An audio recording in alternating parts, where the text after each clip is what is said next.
गुजरात में चुनाव की तारीखों का ऐलान हो चुका है।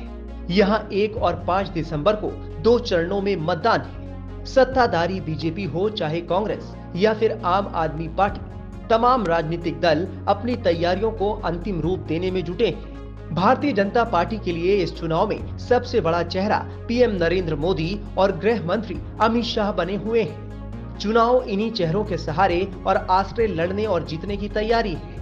हालांकि गुजरात चुनाव में इस बार फिर बीजेपी के फायर ब्रांड नेता और यूपी के मुख्यमंत्री योगी आदित्यनाथ की भी डिमांड हाई है। यूपी मॉडल और बुलडोजर की खूब चर्चा हो रही है। बात चाहे कानून व्यवस्था की हो या फिर माफियाओं, गुंडों और अपराधियों पर नकेल कसने की। योगी सरकार ने जिस तरह से इसे लेकर काम किया है और एक्शन करती दिखी है, दूसरे बीजेपी शासित राज्य भी योगी मॉडल को अपना रहे हैं। योगी आदित्यनाथ ने अपनी छवि अपराध के प्रति जीरो टॉलरेंस की नीति वाले नेता की बनाई है। साल 2014 में गुजरात से लेकर तत्कालीन मुख्यमंत्री नरेंद्र मोदी यूपी पहुंचे थे, तो उस वक्त गुजरात मॉडल यूपी में सबसे अधिक चर्चा में आया।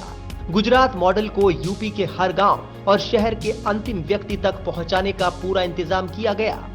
यूपी में हुए साल 2014 के लोकसभा चुनाव और साल 2017 के विधानसभा चुनाव के दौरान इसका असर भी दिखा।